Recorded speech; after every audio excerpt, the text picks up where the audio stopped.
Growing up, I thought all adults had everything figured out and had their life figured out. And then I met you.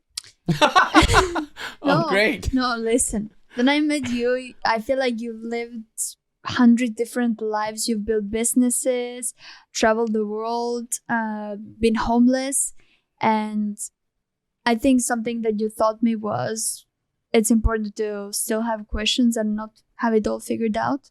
So today I want to welcome my first guest, Eric Edmeades, who is also my stepdad. So it means that I can ask questions that nobody else can ask from him. Oh, I'm afraid. So before we dive in, is there anything that you want to say? Well, I think that the introduction is interesting. I thought that all adults had everything figured out, and then I met you. I think that's excellent, but let's begin anyway. You were 15 in freezing Edmonton. What was that experience like for you? I had grown up, with my parents going through divorce and such, and my dad moved out to the west of Canada, Edmonton, and my mom was still back in Halifax. I went to go live with my dad, and my dad was fairly newly sober. And something I found out about alcoholism and that sort of thing is that in a very real sense, it feels like, it's almost like your sort of emotional and spiritual development kind of stops while you're in the alcoholism. And then one day you find sobriety and then you restart doing that stuff.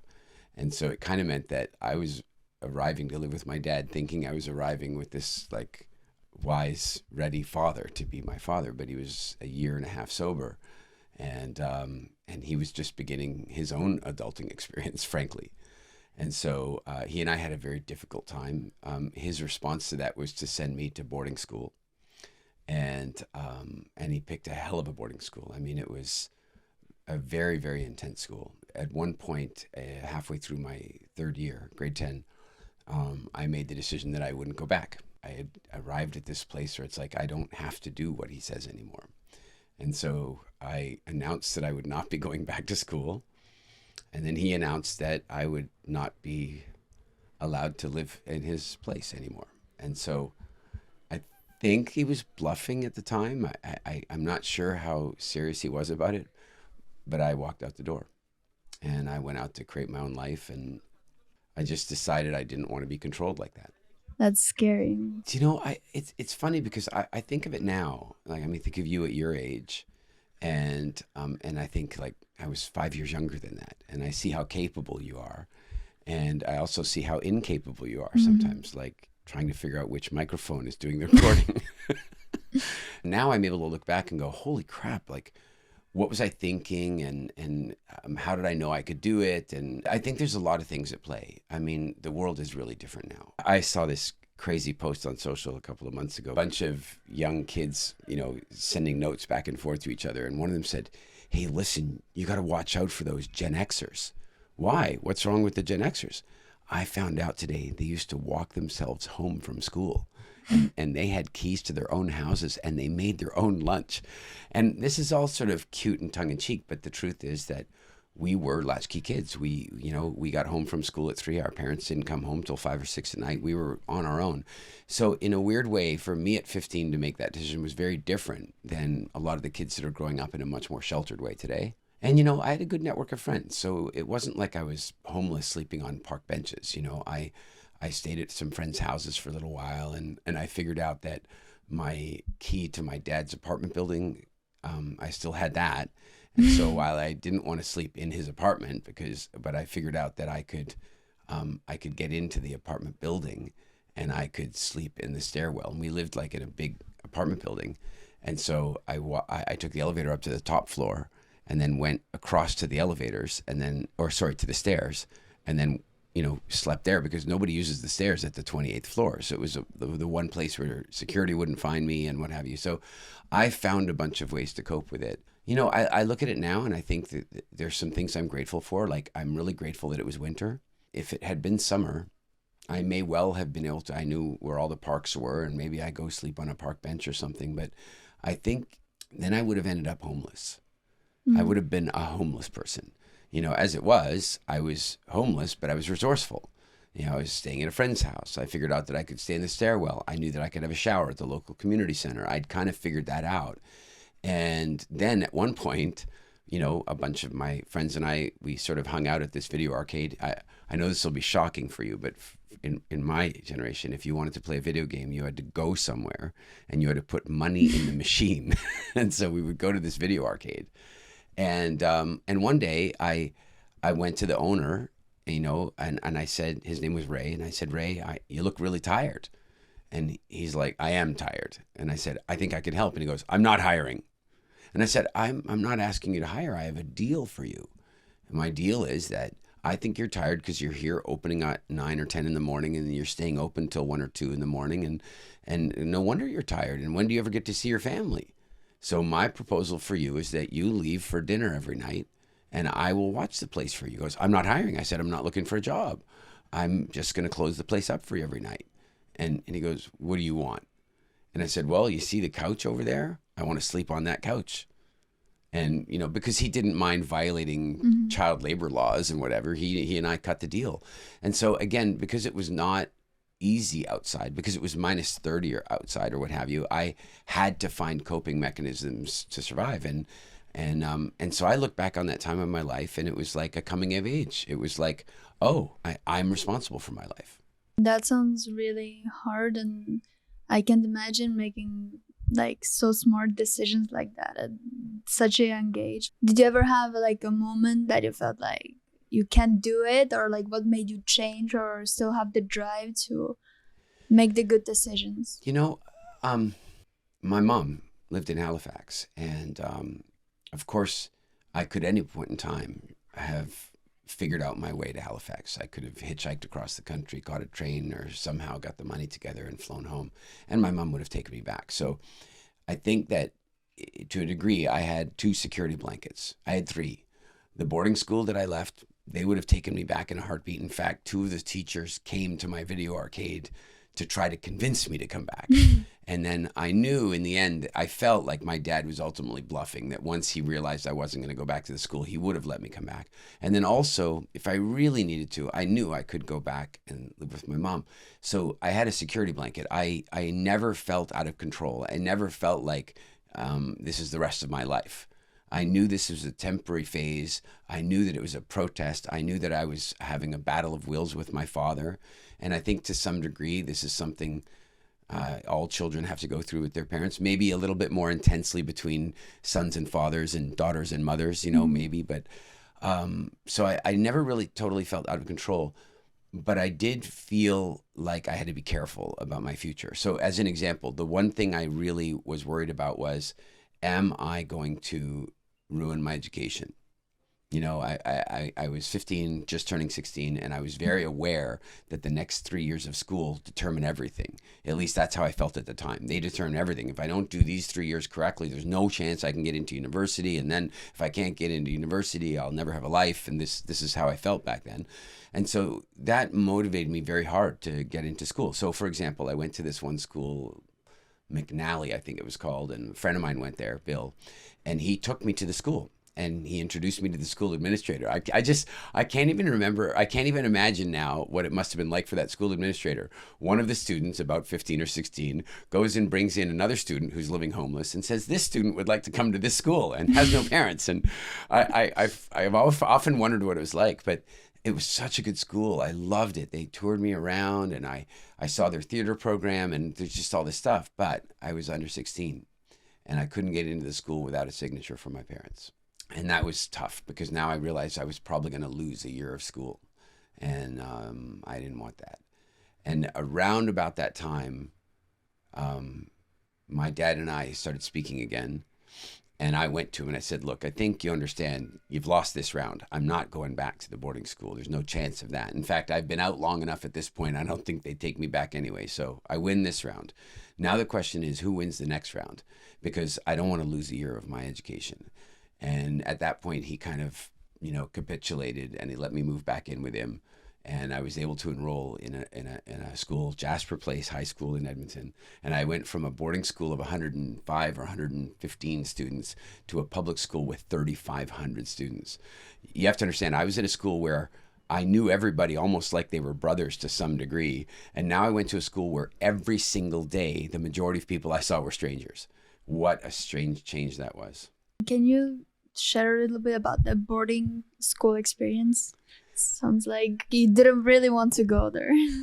It's a really good example of not appreciating in the moment why the suffering you're going through has value. Mm-hmm.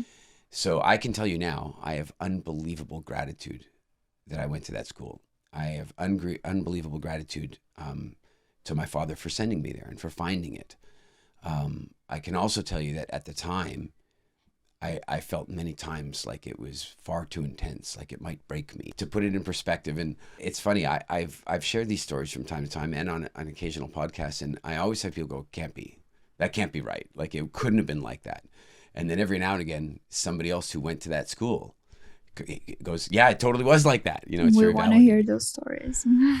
Funny enough, at our Mind Valley event last night, a woman walked up to me and she came up to me. She goes, my husband went to your school, Richie, and went to the school. We weren't there at the same time. He's about 5 years older than me, but I know him from the Facebook group. And so he's one of those that, you know, when he hears those stories, he knows. Here's some examples. Our winter sports program. Most schools' winter sports program is at best ice hockey, you know, if they're in the north. And then otherwise it's, you know, put on your winter clothes and go play outside. Ours was come back from the Christmas break, go to the outdoor shop, get a pair of snowshoes, and get all your winter equipment lined up. And then go out and snowshoe 6 miles or so. And then on Saturday, do 9 miles or so. And then on Wednesday, do 12 miles or so. And then the next Saturday, do 15 miles or so. And this was all part of the process of training to do a 26-mile snowshoe race as a team. And this is Edmonton, so it's somewhere between -20 and -40. And it's intense. It's really, really intense. As an example of the summer program, most schools, you know, when you graduate, you have prom, I suppose, you know, some sort of prom and a dance. No, we went to the outdoor shop and we got our outdoor equipment and then we got the canoes and then we loaded the canoes onto trailers and we drove deep into northern Canada somewhere. In my case, the first one was Lac La Ronge in northern Saskatchewan. It takes days to get there, and then you get in the canoes and you start paddling. And this is not your little day paddle that you go out with your school. This is 900 miles across northern Canada with 86 portages. This means we take the canoes out of the water, carry them over land, and these canoes are massively heavy. And there's only 6 of us. You know, it's like we're carrying these canoes. The longest portage we did was a mile, and a mile doesn't sound so long, but then remember, that means a mile with the canoe on your shoulders across land. It's not even land, and then you come back. You have to walk the mile back and pick up all the heavy bags and then carry those back to where the canoes are. And that trip was outstanding. It takes 3 weeks. And you know, there are other aspects of the school that were equally difficult. Those just demonstrate it really well. The bullying was really intense. But I'm going to say something a little unpopular, and that is that the unbelievable pressure and intense effort that schools now create to end bullying just delay the inevitable. And what I mean by that is that when you're growing up, bullies are there to help you get stronger. You know, they're there to teach you to stand up for yourself. And if you don't encounter them in school, then you're going to encounter them in college.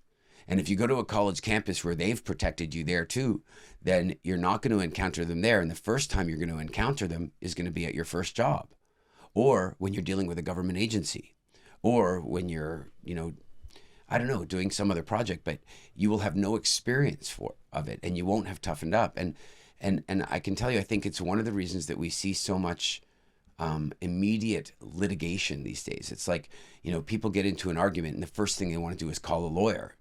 Well, guess why?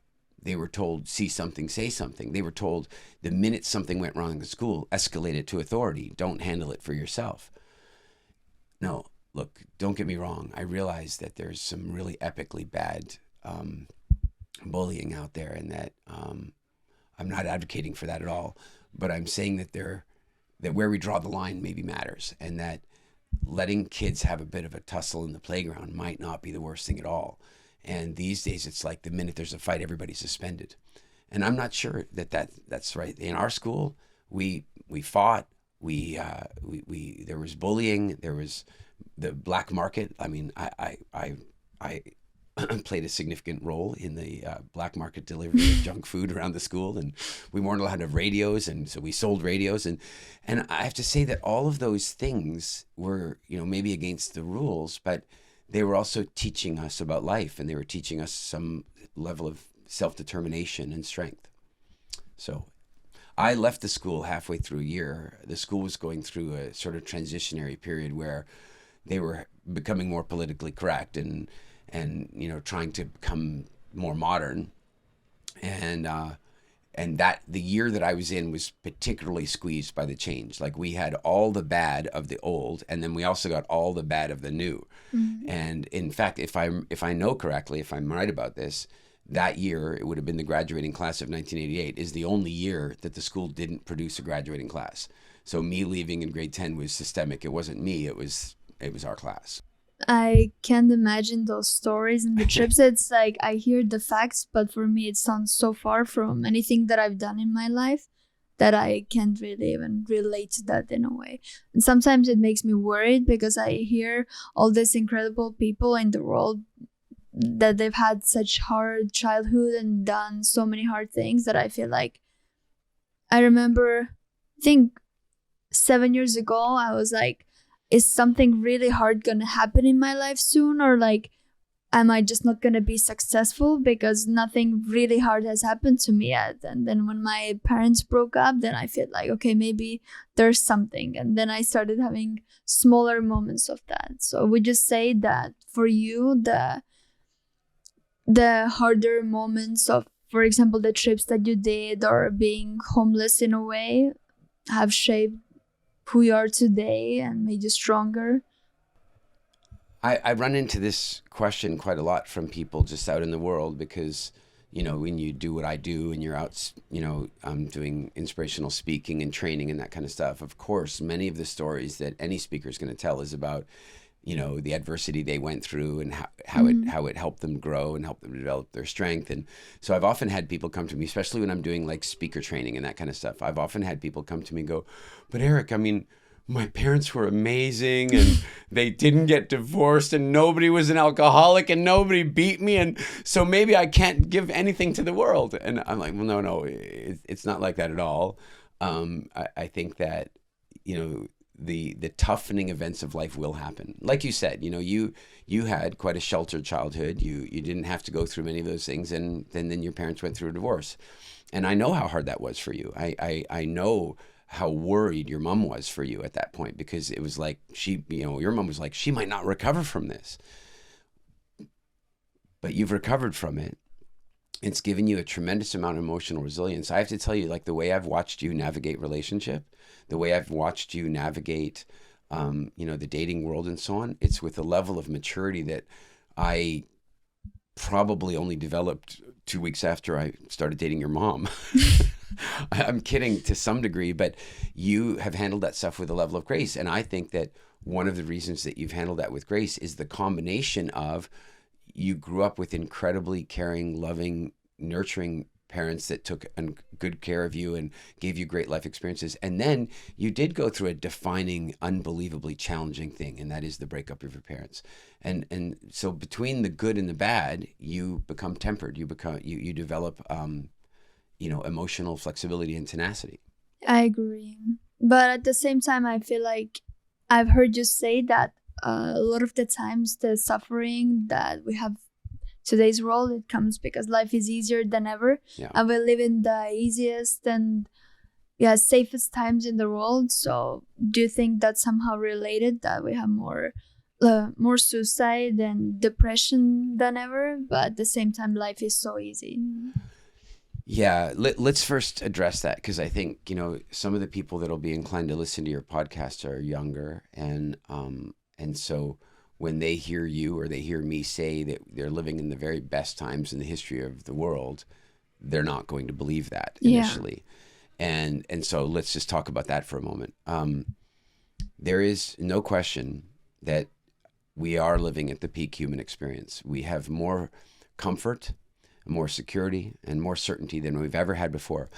Notwithstanding the uncertainty and the changing world of AI and the weird things that are going on with technology and the political undercurrents, there's no question there's difficulty on the planet, but the individual person lives with more comfort and more security than they ever have. A pharaoh of Egypt would give up everything to live in this little apartment with hot and cold running water, electricity, television, internet, food delivery. They can't even relate to those creature comforts. So what we have to understand, first of all, is that we are living in the best times that have ever existed.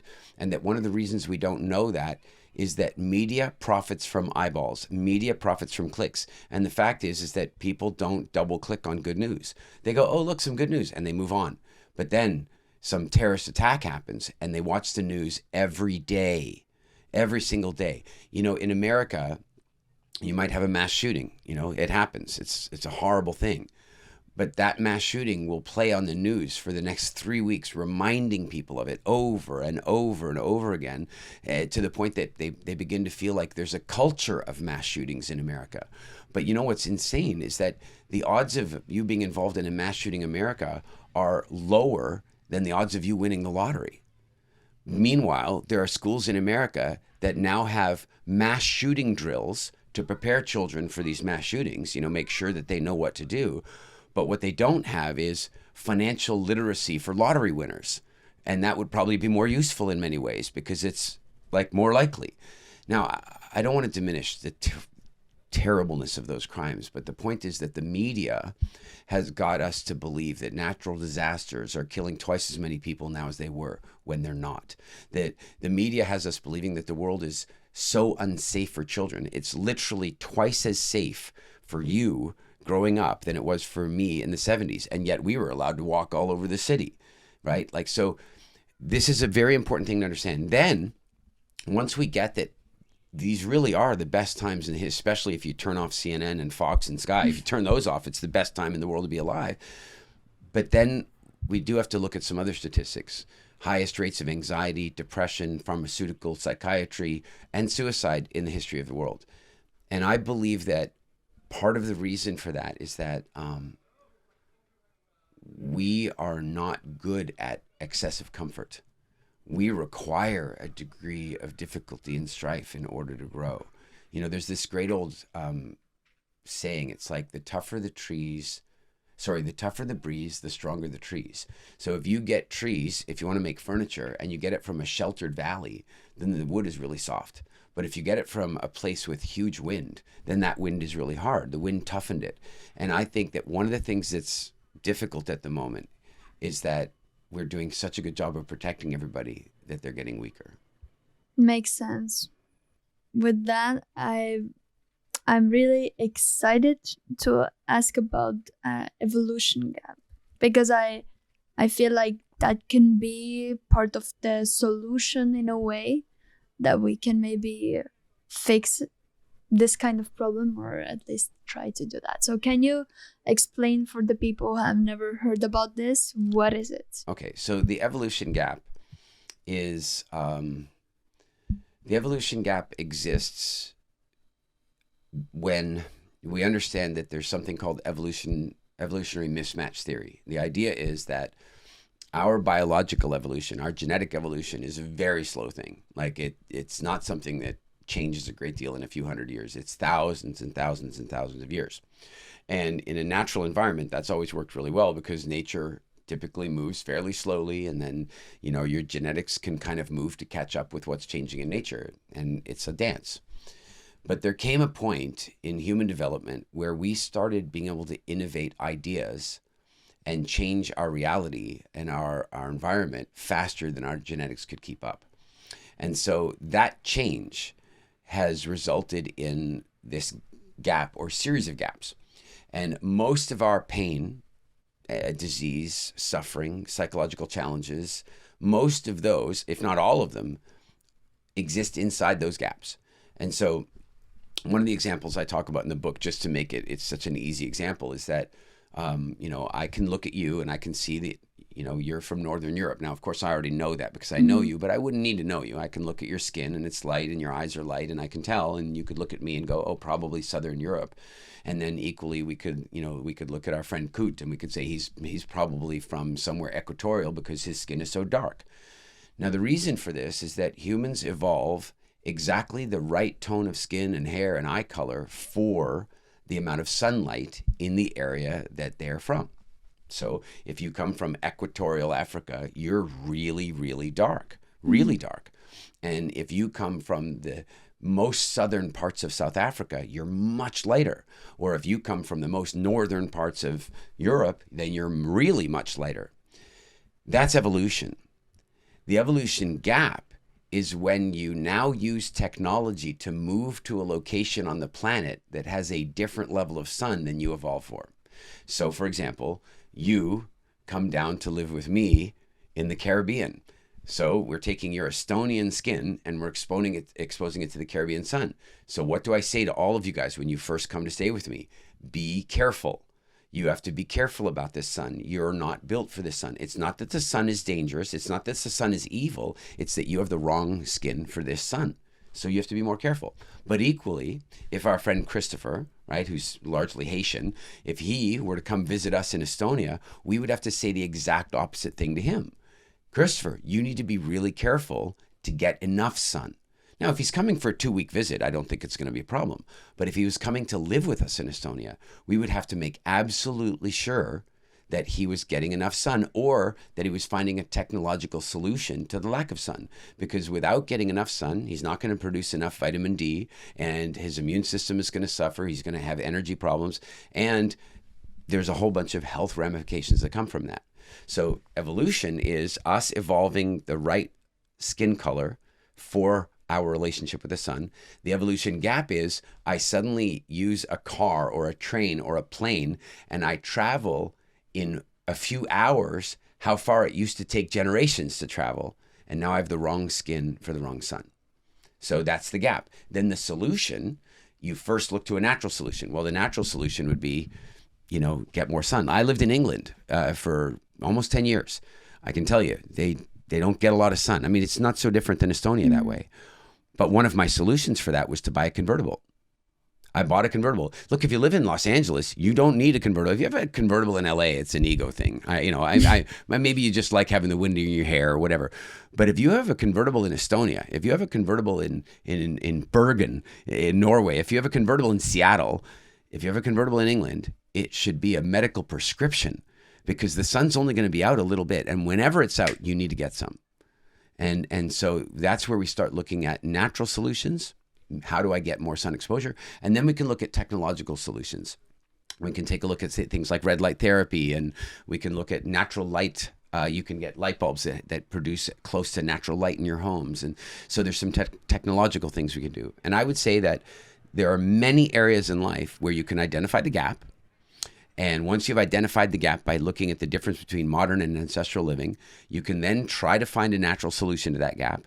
And if the natural solution isn't available or it isn't working, then you can now move to a more technological solution, a biohack or a longevity sciences technology that could help you close the gap. Okay, now I'm more curious about this gap. So, can you give us, like 20-year-olds, young people, more examples of like where it shows up in our lives to recognize it and understand some of the points where the suffering comes from? And Yeah, let's do this one. So the one I gave you right now is call it physical medical, right? mm-hmm. The skin one. Let's go to psychological spiritual. So let's imagine that you are a 20-year-old and you've lived a pretty, careful life. You haven't dealt with a whole lot of bullying. You haven't, you've been a little coddled, let's say. Now you go to work on a job, maybe, say modeling, and you head off to, do an on-site modeling location. And one of the other models is like mean, really, really mean to you. And you've never dealt with that meanness before. So now there's two things that are going on. There's the level of toughening that you've had in your life, And then there's also your biological response to what's going on. Now, if you were 20,000 years ago and you found yourself being bullied by somebody, it was probably really dangerous. I mean, it could be really dangerous. Competing for food, competing for mates, competing for land. A bully could represent a life and death situation, which is why you might feel that this bully feels like a life and death situation. The bully starts bullying you, your body starts producing adrenaline. It starts producing noradrenaline. It starts producing stress chemicals. Those stress chemicals are designed to make you faster. They're designed to make you stronger. They're designed to give you energy to be able to fight. But that's probably not how you should deal with this situation, right? It's probably not. But the trouble is that you've got this old Paleolithic system that's generating old Paleolithic chemicals for this modern day situation. And one of the problems is adrenaline is not a smart drug. Adrenaline doesn't make anyone smarter. It might make you more focused. It might make you more pessimistic, and it might make you more negative, but it doesn't make you smarter. So now you've got this person, say, that's bullying you and intimidating you. You've got adrenaline whenever you see them, which makes you not smarter. And now you tend to say things that maybe weren't the right things to say because you're in a more aggressive stance than maybe you should be in, and the whole thing escalates.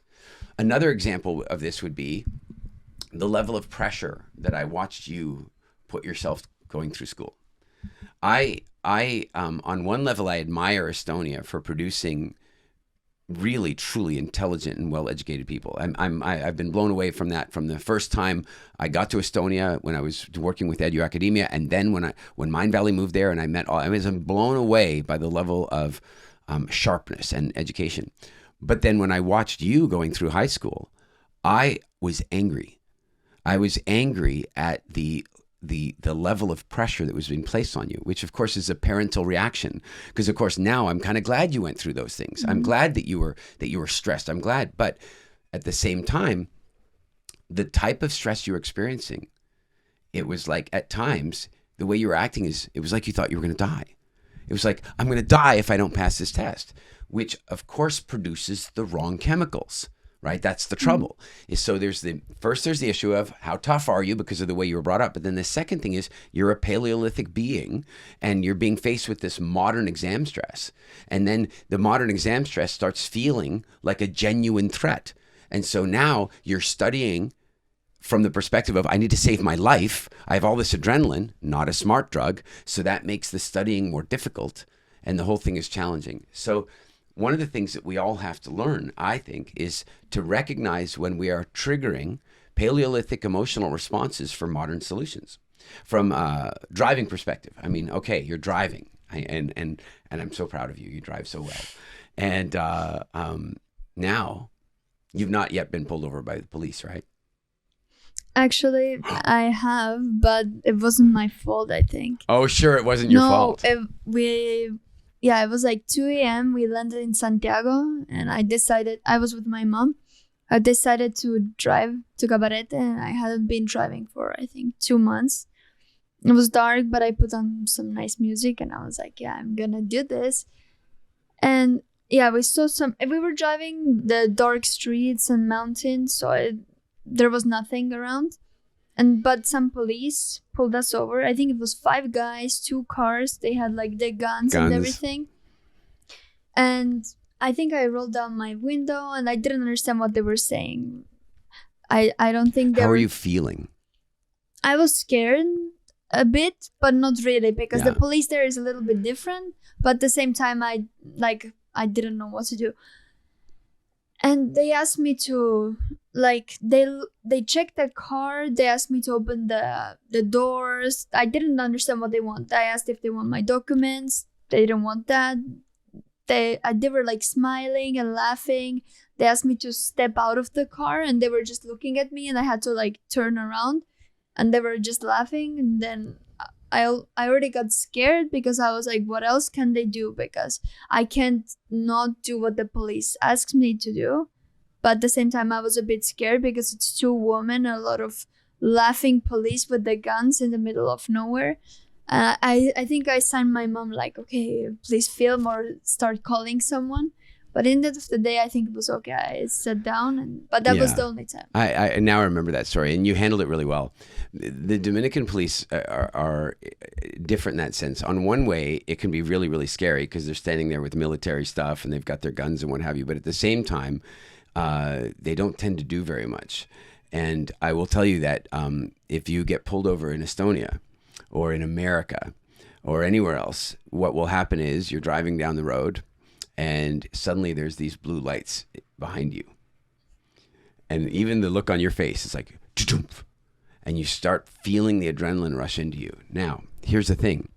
That's not what adrenaline is for.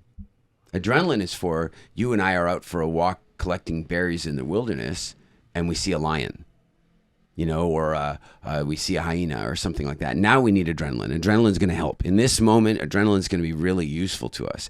It's going to make us faster. It's going to make us stronger. It's going to help us get through this situation, theoretically. But now there's blue lights flashing in the rear view behind you and you start producing all this adrenaline. And adrenaline does a bunch of things, but it prioritizes glucose burning. It intensifies your strength. It speeds up your reflexes, but it also makes you a little bit stupid, and it makes you very focused on what's going on, and it makes you look nervous. So now you pull over. The police come up to the window. You roll the window down, and you're not in the right state of mind to be speaking to the police because you're in the state of mind for defending yourself from a lion. And so this is one of the other areas that we have to look at is the psychological impact of recognizing that we've got these old instincts and these old neurotransmitters or emotional chemicals. And we have modern day challenges that are not nearly as serious as those chemicals might say. And so very often you see people heavily overreact and they freak out when they didn't need to. I feel like it's like me beginning this podcast. I feel like I'm losing my words and I'm scared. Even though I have conversations with you all the time, every day, and now I just have this in front of me and I feel like a little bit weird in everything that I say. But it's a similar example is public speaking. As you know, I really love helping people with that. You've been through one of my programs about that. And it's a very good example because so many people think they're afraid of public speaking. And they, if you ask them to do a speech, their heart starts pounding, they can't breathe properly, and they start acting like someone who's about to die. And in fact, there was this famous thing that gets quoted in the US all the time. It's like a poll of what people were most afraid of in life. And public speaking was like the number one fear of Americans, and death was number 3. So it's like that. So people are really afraid. But I want to suggest that one of the reasons they feel that afraid is that there's an old Paleolithic response in there. It's not real. The adrenaline doesn't help. Can I interrupt? What is Paleolithic being? Okay, so in human history, you can divide our history into certain time bands, and so, or not just our history, but the history of the planet. So we are now living in the Neolithic time. And before that was the Paleolithic time, or in geological or historical terms, we might refer to that as being the Pleistocene era. So this is the era of human development and the sort of birth of our species. And then you can go back. There's the Holocene, and there's other eras that came before that. So when I refer to Paleolithic, I really mean let's say the time before now. And the trouble with that is that these time eras they don't run on a clock. It's not like the Paleolithic ended and the Neolithic began the same way on the whole planet. For example, the Hadzabe people in East Africa that I've taken your sister to go and visit, we're going to take you. You're going to go. I hope so. Maybe you get to do a podcast episode with the Hadza chief. How about that? I would love that. Yeah, that would be cool. But if you, in real terms, when you go and visit with them, you can see the Hadzabe people living largely a Paleolithic lifestyle, hunting and gathering, but living right next door to the beginning of the Neolithic, because you've got the Datoga people and the Maasai that are agriculturalists. Actually, they're not. They're pastoralists. So they don't grow stuff yet. But what they do is they keep livestock. And then some of them have started to move into the agriculture phase where they are growing livestock. And these are all different phases in human history. But right there in that Lake Eyasi area, you can actually see it all in the same place. You've got this like Paleolithic hunter-gatherer existence. Then you've got the pastoralists that keep their goats and their cattle. Then you've got the agriculturalists. And in the meantime, you've got all the people driving through in their safari vehicles seeing if they can get Starlink. That's funny. Okay, talking about the growing the stuff in food. So if I'm a stubborn 20-year-old, then I still don't believe the evolution gap. Maybe the examples with like the experience with food and how we eat, maybe that can convince me. All right. So you're a stubborn 20-year-old and you just don't buy the whole evolution mismatch. I don't believe you. No, you don't believe me. All right. All right. Here's a really good example. Would you agree that most people, to some degree, crave sweet flavored things more than they probably should? Mm. Okay. So that seems a bit strange, right? You would think that we evolved our sense of taste in order to eat the best things, right? Like you would think, like, you know, a cow knows to go and eat grass. That probably tastes good to the cow. And the black rhino knows to go and eat shrubs and bushes and that kind of stuff, because that's what tastes good. The grass doesn't taste good to the rhino. So you would think that we evolved taste that, you know, for the things that would be good for us. And yet we have this craving for sweet things, and it's clearly stronger than it should be across the population, which is why we have so much obesity, diabetes, and so on.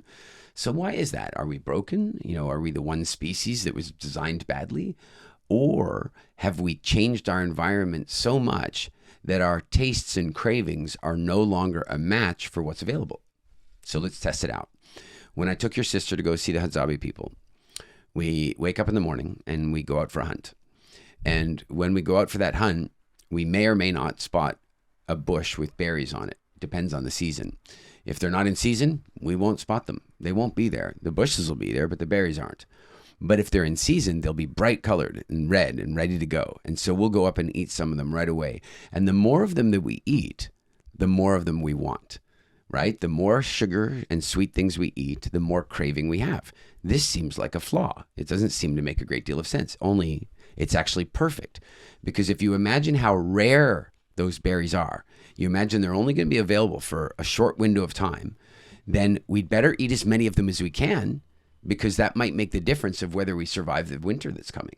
So we eat a few of the berries, and then we want a few more, and pretty soon our bellies are full because we've eaten so many of them. And then even an hour later, we see another berry tree, and we're like, oh, we have to get some more. And this is how many people deal with food today. They're constantly snacking and constantly eating carbs. Mother Nature used to come along and say, carbs are gone now. They're gone. They're out of season. So we didn't need any willpower. We didn't need to decide not to have them. You would never go to the Hadza people and say, I think we should take it easy with the berries today. Like they don't have that. Instead, what they have is like, hey, have you seen any berries lately? No. I mean, there was this one bush by the river we could go check, but I don't think they're gone. They're gone. Now their body switches into ketosis and they move to a different metabolic mode, and they live in that different metabolic mode, and they have different benefits of living in that metabolic mode. The trouble for most people living in the developed world today is that carbs are so available that instinctual craving, that desire for sweetness, is killing us, because it's a good craving in a bad environment. And it's a perfect example of the evolution gap. So, you know, a lot of people say that listen to your body and your body knows. Yeah. But in today's world, I feel like there's so many people controlling our minds with the stuff that they put in our foods that we can't really listen, because they've like intoxicated the environment. So what's the solution for that? How do we stay connected to our bodies and like listen to our bodies, but don't be like, we don't want to be tricked? I really wish more people in your age category could think like that and ask like that.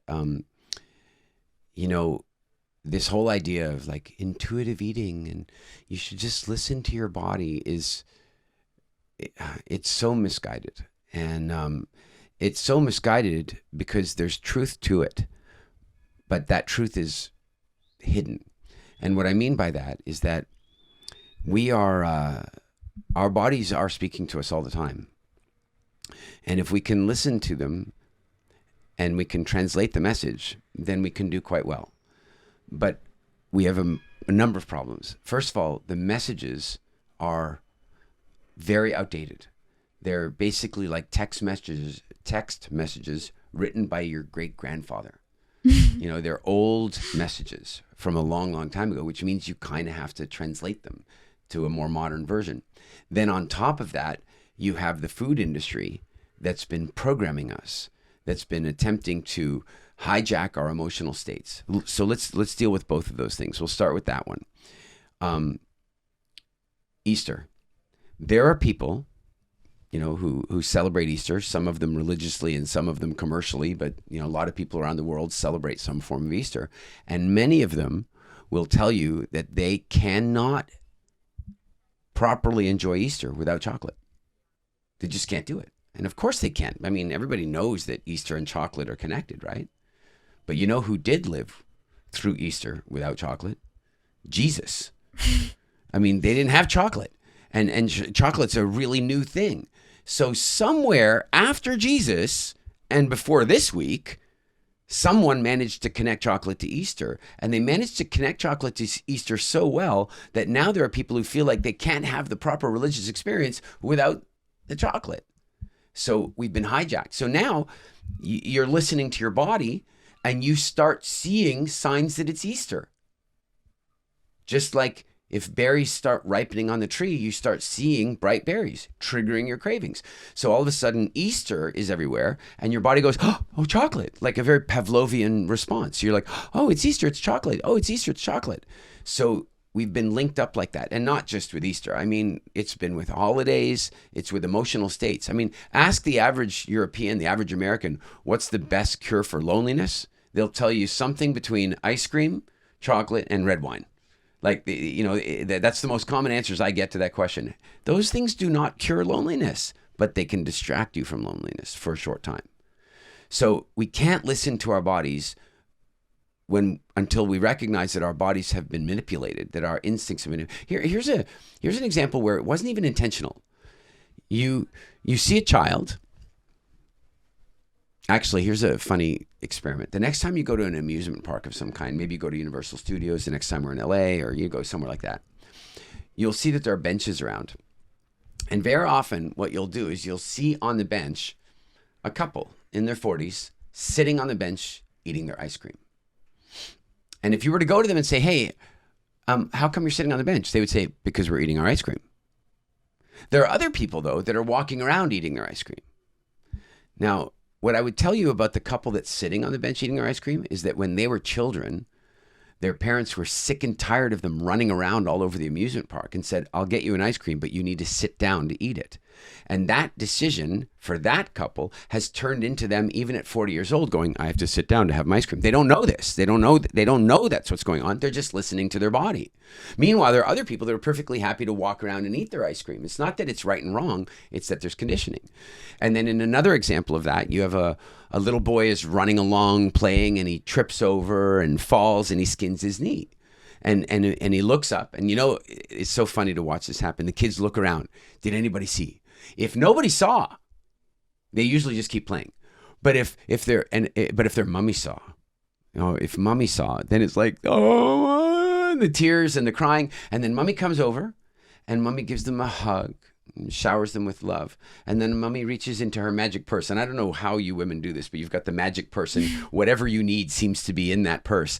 And they reach into their magic purse and they pull out a cookie or a candy or something as a distraction. And I understand, because as a parent, you would do anything to end your children's pain, physical, emotional. When you were in pain, a few times when you've been in pain, I would literally, if I could take the pain and put it in my body so you didn't have to have it, I would do it. That's a parent. So when the parent does this, it's not bad. They're not trying to be bad, but what they don't realize they're doing is they're teaching that child that that cookie is equal to the love and it's an anesthetic. When I hurt myself, I should eat a cookie. And now you wonder why that person had a really rough day. They're 45 years old. They had a really rough day at work and they're feeling emotionally bad. And they pull over to the grocery store and the next thing you know, they're eating a box of cookies. So the listening to your body thing just doesn't work when you realize how many of our emotions have been programmed and hijacked. And when you realize that our instincts are out of date with reality. But the good news is when you get your health right, as you know, the journey that you've been on, you can start listening to your body. Like, let's look at salt, for example. There are times when you really, really crave salt and you have more of it. But then there are times where you go, I'm just not craving it so much. And that's your body managing salt in your system really, really well.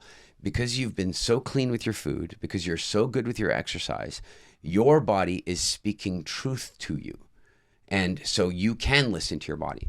But the average person walking down the streets here in Amsterdam that's about to pull over and have frites with mayonnaise and a Coke, they can't, their bodies are lying to them. And so that's where we have to be careful.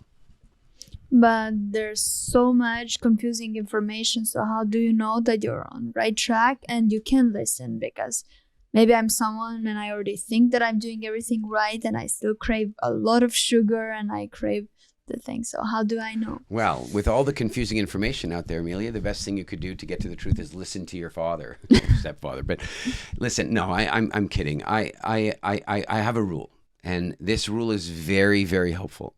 And that is that any health principle, any dietary principle, any research study, any fad, anything on Instagram about health and food and nutrition, what have you, that violates human history and evolutionary biology must be considered suspect right away. So when you see these influencers these days coming on going, diet sodas are perfectly good for you. Don't get caught up in all the fear and blah, blah, blah. Like, okay, let's be really clear. Most of those people are being paid to say that stuff. And they're being paid to say that stuff because food companies want to make their profit. So let's measure it against the evolutionary history thing. Did our ancestors have access to aspartame and other gross fake chemical sugars? No. So on no level can we pretend that those things are necessary for us. And if they're not necessary for us, they're likely not particularly good for us. In that way, if we're looking at intermittent fasting, we can measure intermittent fasting against what we call ancestral food rhythms, and we can see that it's a match. So there seems to be a good basis for intermittent fasting. That sounds like a good way to put it because it's so much different information. Eat meat, don't eat meat, do this, don't do that. I even see some people saying that sugar is not bad and that you should have a lot of it. So let's get more into the devil, the sugar. And so what sugar is bad and why would I even care if I'm a young person and I'm healthy and I'm looking good and it's not really doing anything to me and I feel good and I'm listening to my body. So well, I think one thing that's really important to understand is that the younger you are, the more forgiving your body is, generally speaking, of everything. So, little children, I remember once my son got his finger stuck in a door and it bent it like we thought for sure it was completely broken. Took him to the hospital, got x-rays. Nope, the bone just it bent and then it was super resilient. The younger you are, in a very real sense, the more resilient you are. And this is true of food as well. Now, the food system has pushed that to the very limit. When I was little, in the 70s, you really couldn't get type 2 diabetes until you were in your 40s. Of course, now the food system is so deplorable that you now have teenagers that are pre-diabetic. So there's definitely some big changes going on. The sugar thing is fascinating because what happens a lot in the diet industry, especially in the influencer version of it, is this sort of throw the baby out with the bathwater idea that if something is bad some of the time, then it must be bad all of the time. And if something is good some of the time, it must be good all of the time. And I would say that is just fundamentally flawed. Humans evolved for seasonal fluctuation. We evolved to survive and then to thrive through the various seasons that our bodies had to go through. So, for anybody to come along and say all sugar is bad, is just reactionary, and I don't think it's true. But what I would say is that even good sugar shouldn't be eaten all of the time anyway. So, the way we often talk about it in WildFit is that there are definitely the differences between good and bad sugars. Like bad sugars are, super heavily concentrated sugars, highly processed sugars, bleached sugars. The more unnatural they are, the more harmful we would suggest that they are. If somebody is eating, say, raw, unprocessed coconut sugar or raw, unprocessed cane sugar or something like that, we would argue that that is probably a better solution. And an even better solution than that might be just honey itself. That said, we wouldn't advocate for anybody eating any of those, quote, good sugars on a daily basis because humans require fluctuation. They require seasons. The pancreas, it's a truly incredible organ, and it does two really important jobs. It has others, but just for the sake of the sugar conversation, when you eat sugar, your body, in a sense, treats sugar like almost like an invading toxin. It takes a look at the sugar and goes, oh, I have to get that out. Because if your blood sugar goes too high, you die. So your body immediately starts producing insulin to manage that sugar, to store it, to burn it, to get the blood sugar level down. But then equally, when there's no sugar available, say Mother Nature has come along and said, no carbs for you, like that's just not the season you're in, then the pancreas switches gears and it now starts producing glucagon. And glucagon, prioritizes fat burning. It allows you to release your stored energy. It's a completely different form of energy. And for somebody to come along and say, well, I'm never, ever, ever, ever, ever going to eat sugar because sugar's bad always, that's basically to say to the pancreas, oh, you're not going to do one of your jobs at all. We're just not going to do that. Well, I would argue that the pancreas being able to do that job indicates that it's supposed to do that job from time to time. And so I would say that it would be better to avoid disastrous sugars. It would be better to avoid huge sugar doses. And it would be better to eat good quality sugars occasionally and in a seasonal way. In fact, if we had two people and they were going to eat the same amount of sugar, but one was going to eat a tiny little bit of sugar every day and the other one was going to eat a big chunk of sugar once a month, I'd go with the once a month version because that mirrors more closely the human experience. The human experience was, oh, look, there are no carbs around us at all. There are none available right now. It's just not that season. Oh, look, a beehive. I am now going to eat as much of that honey as I can fit in today. So they wouldn't have been eating they wouldn't go, oh, we found a beehive. Let's have a little bit today and then we'll save a little bit for tomorrow. No, they ate what was available today. Berries on the bush, eat what's available today. And they would eat like that for a week and then it would be gone. And so I think that rather than vilifying sugar, what we have to do is try to create a more responsible relationship with sugar. You mentioned good quality sugar. What is good quality sugar? Is like a healthy protein bar with oats, a good quality sugar. No. It will grow your muscles. I would put it this way that the more natural, the better. So the best quality sugar you're going to have is going to be in a carrot or in a sweet potato or maybe in some berries. Even the larger fruits, it's a lot of sugar, and it's really important for people to realize, like, none of those fruits look like that in nature. We've bred them like that. If you take a look at the difference between a wild strawberry, and a strawberry that you buy in Whole Foods or wherever, it's a completely different experience, right? And so these days, even a lot of the fruit that we buy is unbelievably packed with sugar compared to what our ancestors had access to. I think honey is a really good source of sugar as well. And so those would be the better sources. Then below that, there's the next better, which is the very mildly processed versions, like extracted raw cane sugar, raw coconut sugar. If you really want a sweetener, you can use those things. And then, pretty much everything other than that, I'm not a fan of. I'm not a fan of refined sugar. I'm not a fan of fake, chemical laden alcohol sugars. I'm not a fan of 0 calorie, chemical sweeteners. Sugar free. Yeah. The only time I'm very happy these days to be able to go to the store and buy bacon and have it say sugar free on that. Mm-hmm. But the shocking thing to me is that it needs to say that at all. Mm-hmm. It should be the other way around. You should go and buy bacon and you should just know that the only way it has sugar in it is if there's a big sign on it that says has sugar. But we have it the exact opposite way. And that's because sugar has just become so prolific. It's in everything now. So we can just, like, it's like almost like a formula. Like, we look back how everything used to be the ancestral way, and if we adapt like that filter, we put that on, we can, from all the crazy information that we have, we can find the somehow the right path.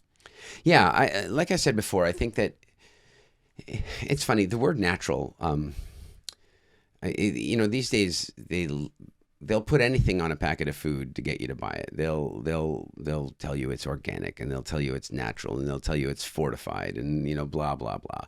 I was just saying this on stage the other day at the event here. I saw this brand of cereals. I think it was like granolas and stuff, and the brand was called Organics.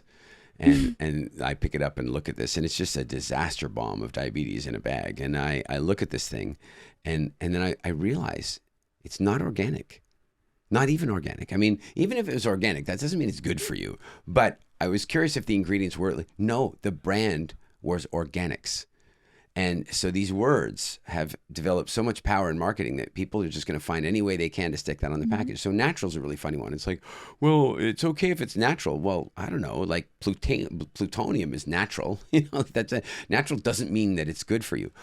But I would say, though, that when you're looking at a food source like sugar, the more natural it is, and by natural in this concept, I mean the more natural it is to our history, the more likely it is that it's either less harmful for you or potentially even good for you in some measure.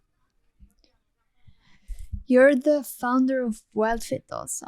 So it's, for me, it's really normal to have breakfast and listen to you having the meetings, and people say that they cured their diseases that they've had for a long time, and they have a lot of medicine prescribed to them, and the doctors say that they can never be free from that, and it changed their life. And for me, it's still every time fascinating, and I'm so amazed by that. But and you see it happening all the time. So what would you tell to the younger generation who, like, to prevent that, to maybe inspire them with some like transformations, but at the same time make them understand that you can prevent that, and you don't have to go through that? Emilia, one of the hardest things, and I've really watched you navigate this very well. And it's also a conversation I've had with your sister many times, who doesn't navigate it as well as you currently, but she's also 2.5 years younger. The younger you are, the harder it is for you to do long-term consequence assessments. So when you're a baby, you're really only interested in immediate consequences. You feel that pain in your stomach that indicates you're hungry, you cry, and now there's a boob in your mouth. You feel good. You've learned an immediate consequence. The behavior is linked. But as a baby, there's very little that you can do now that matters next week or next month. You don't have to think about that. You don't have to worry about that.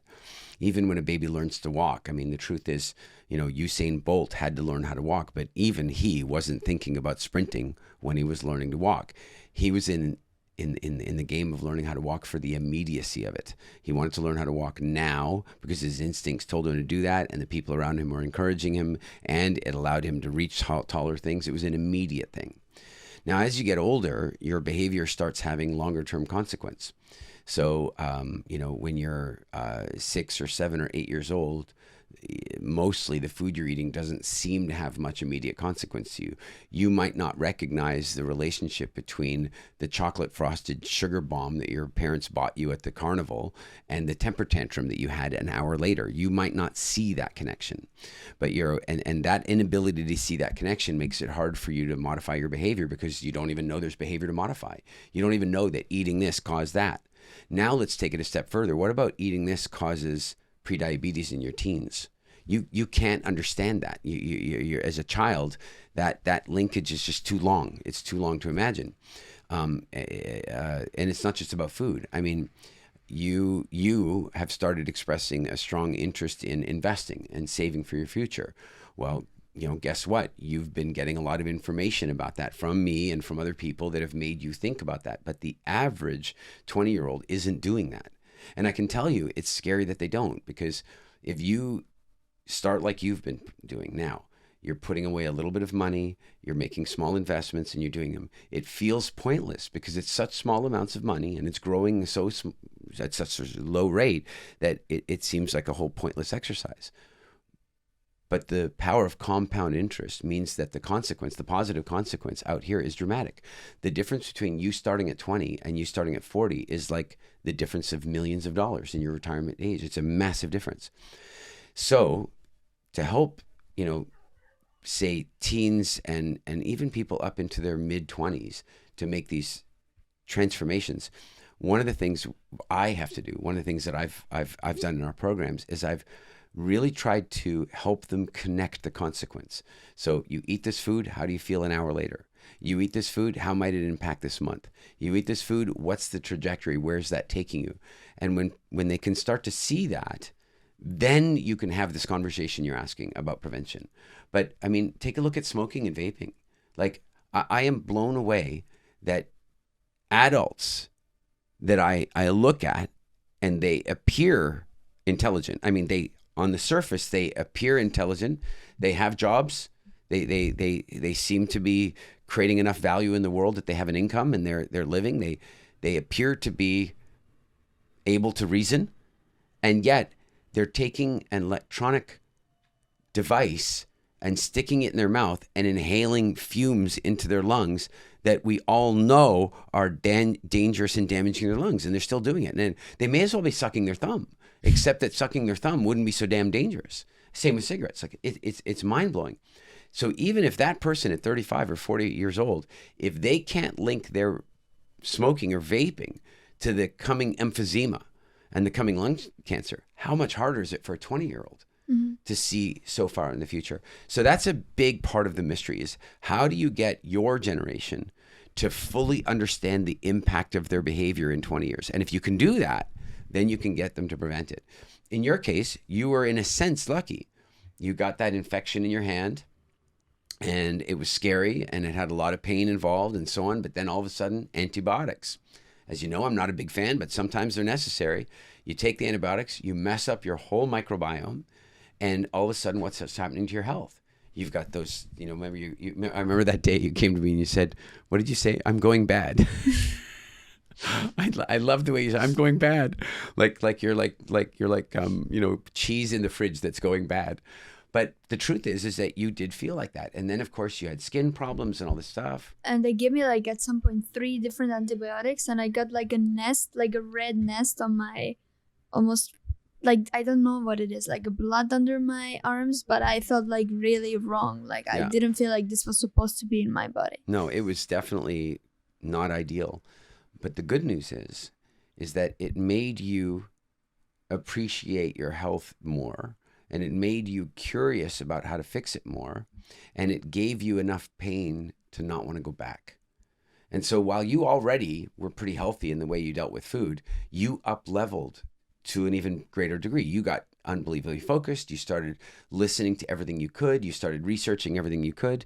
And you started making really smart food decisions. And by the way, you and I have this in common, because most people will not discover that level of discipline or that level of interest in their future until they're in distress later, right? Until they're like overweight or their doctor tells them they're pre-diabetic. Now they're interested. But at your age, they won't. And I was the same. At 19 years old, I gave up alcohol because I could already see the long-term impact. Luckily, or unluckily as it were, I'd seen what it was doing in my family.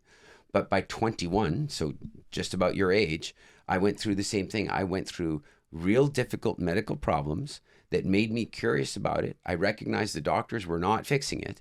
And so I turned to food. And so as a result, I developed a much healthier relationship with food than any of my peers at all. And so I want to say that I think that's something you and I should probably unpack even more deeply, because one of the things we want to do at WildFit is reach even younger people. I met with a guy yesterday who specializes in bringing longevity sciences to university campuses. I am in all the way. Yes, of course, I want to help people recover and get out of their disease situation and lose their weight and so on. But what I'd like to do even more than that is stop it from happening in the first place. I agree.